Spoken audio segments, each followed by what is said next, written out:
Good evening. It is hot outside. So I decided I need to get even hotter in my comfy robe. I'm going to tell the tale of the Velveteen Rabbit. I see smiles on faces. Don't tell them if I mess it up. One Christmas day, the boy came running downstairs and he looked at his stocking. And at the top of his stocking, he saw the Velveteen Rabbit. He was sitting there so beautiful, and his fur was just lovely brown with patches on it, and he had long ears, and inside his ears was pink sateen, and his nose was painted pink, and he had real thread whiskers, and he was holding a piece of holly between his two paws. And the boy was so excited. It was the most glorious thing he'd seen. Now, there were other things in his stocking. There were nuts and oranges and candy and chocolate-covered almonds. There was even a mechanical clockwork mouse. But the boy was just excited to see the Velveteen Rabbit. And he played with him for hours and hours that Christmas day. After a few hours, the aunts and the uncles came over to visit and celebrate the day. And there was a flurry of activity. And there were packages thrown about and paper torn all over and new gifts and new presents to explore. And they were having a grand, grand time. So much fun that the Velveteen Rabbit was soon forgotten and was laying on the floor to the side. Well, the Velveteen Rabbit ended up living his days in a cupboard in nursery. Now, in the nursery, there were all kinds of toys. There were stuffed animals, and there were mechanical toys with shiny paint and moving parts. And the mechanical toys thought that they were superior to all the other toys, because after all, they had moving parts and they had modern thinking. And the Velveteen Rabbit didn't think he could compete with those mechanical toys, because he was just stuffed with sawdust and a pink painted-on nose. So he would sit quietly in the corner and he'd watch the other toys. And the superior mechanical toys would move about the toy nursery telling all the other toys what to do, for they thought they were real. Even the toy wooden lion with jointed parts acted superior to all the other animals and all the other toys. And the lion should have known better because he was made by the disabled soldiers. But he would pretend he was real, and he told everyone that he worked for the government. Well, there was a boat that was in the nursery, and it'd been there for a couple of years, and its paint was all falling off, and its rigging was getting worn out. But even the boat thought he was superior, and every chance he could get, he would talk about his rigging in a very methodical way. So the Velveteen Rabbit stayed in his corner, and he made friends with the Skin Horse. Now, the Skin Horse was the oldest and the wisest of all of the toys in the nursery. He'd been there many, many years, and his coat was worn and shabby. You could see the stitching where he had been sewn together, and he had patches where the fur was gone. Most of the hair from his tail had been taken off and used to make beaded necklaces. But the Skin Horse and the Velveteen Rabbit would spend their evenings talking and discussing. One day, the Velveteen Rabbit asked Skin Horse, "Do you think I could be real?" And the Skin Horse said, "Only those toys that are well loved by children can ever have the nursery magic and become real." And the Velveteen Rabbit said, I want to be real so much. How can I become real? And then he asked the skin horse, are you real? And then he thought about it, because he didn't want to hurt the skin horse's feelings. And the skin horse said, yes, I am real. The boy's uncle made me real many, many years ago. And once you become real, you can't become unreal. And the Velveteen Rabbit just wanted to be real so badly. Well, the one that ruled the nursery was Nana. And Nana would come in and in a flurry of activity, she would pick up the toys and throw them in the cupboards and take them and get them off the floor and put them all away. And she didn't do it carefully. And all of the toys hated it when Nana would do this. She called it tidying up. The mechanical toys hated it the most because when she would throw them into the cupboards, they would bounce and their wheels would come off and their paint would get scratched. But the Velveteen Rabbit didn't mind, for when he was thrown into the cupboard, he had a soft place to land. One night, when the little boy went to bed, he couldn't find his favorite china dog. And the Nana, who had had a long day, did not have the time or the patience to go look for the china dog.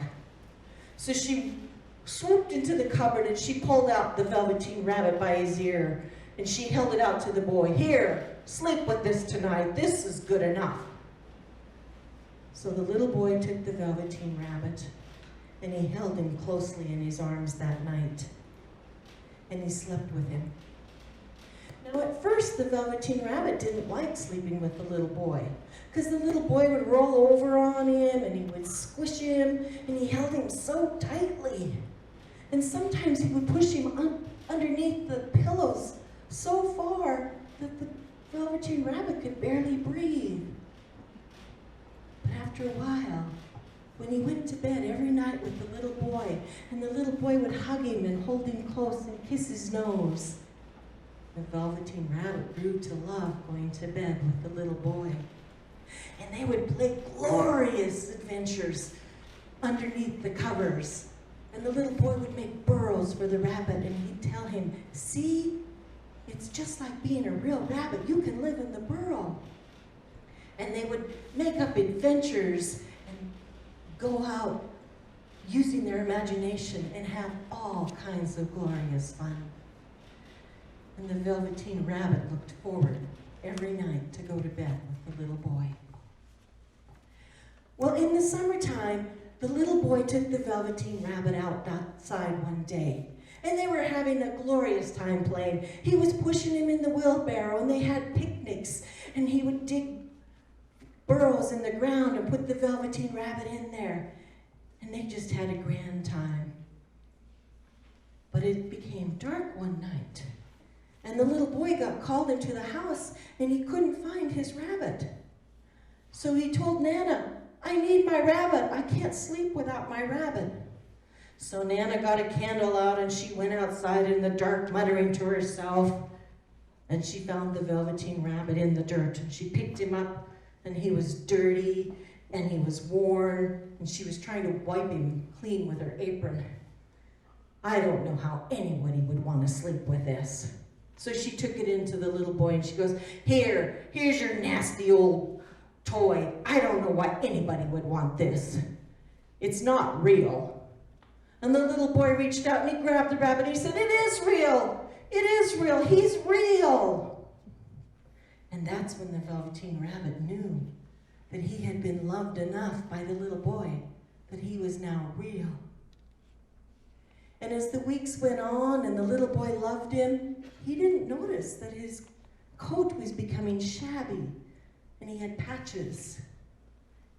The pink on his ears was worn and barely visible. And the little boy had kissed his pink nose so much that it was now brown. But the Velveteen Rabbit didn't mind because he knew he was real. And if you're real, shabbiness doesn't matter. You're not ugly to those who know that you're real. Well, one day, the little boy became very ill. His face was bright red, and he was so hot when he pulled the Velveteen Rabbit close to him, he burned him. And the Velveteen Rabbit was very afraid because he remembered back in the summertime when the little boy had taken him out to play. He would make a nice nest and put him in the nest because he knew the Velveteen Rabbit liked to be comfortable. And then the little boy went off and played that day. And while he was playing, the Velveteen Rabbit was sitting there and he was watching ants go back and forth in between his paws. And he looked, and underneath the bushes, he saw eyes peering out at him. He couldn't figure it out. And he just stared at him.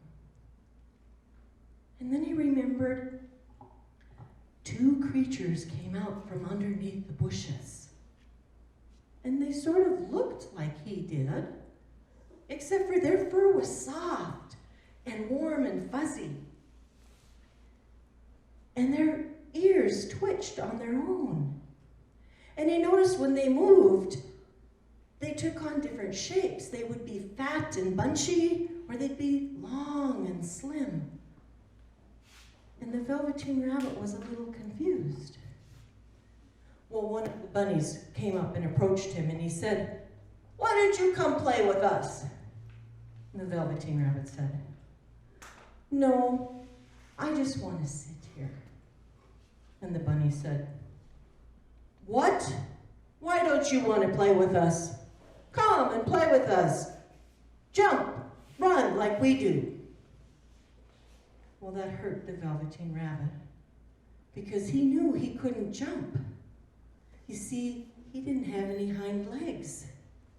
When he was sewn together, he was just sewn like one big shape, like a pincushion. So he sat there very quietly, hoping that they wouldn't notice that he didn't have any hind legs. And the bunny kept taunting him and saying, "Come, play with us. Look, see what I can do." And he would jump up and he stood on his hind legs. And he said, "Can you do this?" And the Velveteen Rabbit said, "Well, yes, I can, but I don't want to." And the bunny looked at him and he said, "I don't think that you can do this." And he crept a little closer and he sniffed the bunny and he said, "Something doesn't smell right. You're not real. Look, he doesn't have any hind legs." And he laughed at the Velveteen Rabbit. "Ah, ha, ha, look at him, he's funny." And the Velveteen Rabbit said, "I am too real. I am real. I just don't want to play right now." And just then, he heard the little boy run by him. And the rabbit scurried off into the bushes. And while the Velveteen Rabbit was laying in the bed with the sick little boy, remembering that summer day, he kept hoping that the little boy would get better because he was muttering in his sleep and he was restless every night. But the Velveteen Rabbit knew the little boy needed him, so he stayed close by. Few days passed, and the little boy was allowed to sit up in bed and look at picture books. He was starting to get better. And then a couple of other days passed, and they allowed the little boy to get up and get dressed. And this was a glorious day. And then one day, they came into the room, and they opened the curtains, and they threw open the window. They gathered up the little boy, and they took him out onto the balcony, wrapped in a shawl. And the little boy was so excited, because for the next day, he was going to get to go to Seaside. And he'd always wanted to go to see the seaside. And the Velveteen Rabbit heard the conversation about them sending the little boy out to the seaside. And he said, "Hooray! I get to go to the seaside. I get to see the big giant waves and the tiny crabs crawling and make sand castles." As he lay there listening to the adults in the room. The doctor came in and he said, "This whole room has to be disinfected. Any of these toys or these books or anything that this child has touched in his bed must be burned immediately." And the Velveteen Rabbit was hiding under the covers still, listening to the conversation. But he was excited because he knew he would get to go to Seaside with the little boy. Just then, Nana threw back the covers and picked up the Velveteen Rabbit by his ears. "What about this?" "Yes, burn it. Burn it immediately. That has the most scarlet fever germs on it of anything." So Nana took the Velveteen Rabbit and threw him in a sack with all the other rubbish. And then they took that bag out to the back, behind the garden, past the fowl house. And the gardener was going to make a grand bonfire of all the things they'd taken out of the little boy's room. They bought the little boy a brand new bunny rabbit, and it was all white and beautiful fur with real glass eyes. But he was too excited. He didn't care about that bunny because all he could think about was going to Seaside the next day. That night it got very cold, and the Velveteen Rabbit noticed that they hadn't tied the sack quite tight. If he wiggled just right, was able to stick his head out of the sack. And he was very afraid because he didn't know what was going to happen. He'd never slept outside before. He always had a nice, cozy, comfortable bed to sleep in. And it's just fortunate that the gardener was too busy that day digging potatoes and gathering peas to set the bonfire, but he promised to do it the very next morning. And the Velveteen Rabbit was laying there in the sack, thinking about this and asking himself, what good is it to be real if this is how I'm going to end up? And he started to cry. And he cried a real tear. And the tear rolled down his cheek and off of his shabby nose, and it landed on the ground. And then a magical thing happened. The tear that had fallen on the ground started to grow into a beautiful flower. It had long green emerald leaves, and it was gorgeous. And at the top of the leaves was a beautiful yellow buttercup. And the Velveteen Rabbit just laid there staring at this flower. And soon the flower opened. And inside the flower was a magic fairy. And the fairy came over to the Velveteen Rabbit and she said, "Don't you recognize me?" "Well, you look familiar, but I'm not sure." And she said, "I am the nursery fairy. I am the one who has the magic to make toys real that have been loved by their children." And the Velveteen Rabbit said, "No, I don't believe that." So the fairy scooped him up in her arms and she kissed him and hugged him, and then she flew off into the forest.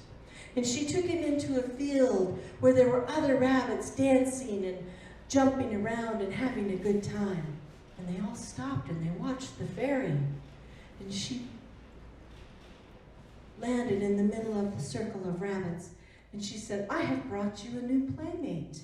You must be very kind to him, and you must teach him everything he needs to know to be a rabbit, for he will be a real playmate from now on."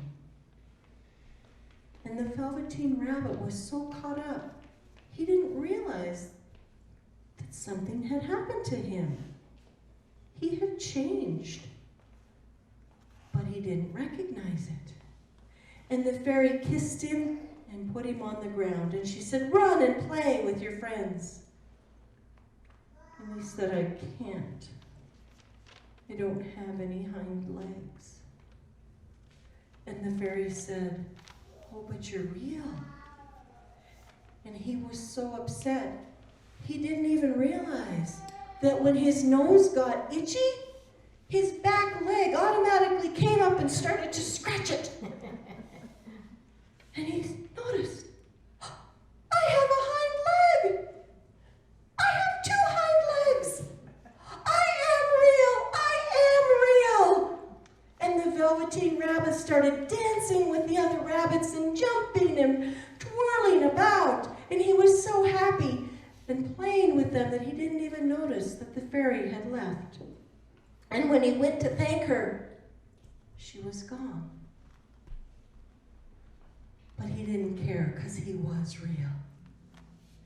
And then the winter passed, and the autumn and the winter and passed, and it was soon spring again. And the rabbit was out playing with all of his friends in the field. And he saw the boy approaching him. And the boy looked at him, and he thought, well, I see those 2 rabbits, and that one is brown, and that one is brown, and it has some patches, and the eyes look very familiar to me. I wonder where I've seen this bunny before. And the Velveteen Rabbit just looked at the little boy, and he couldn't say anything to him. But he watched as the little boy walk away, knowing that that was the little boy who made him real.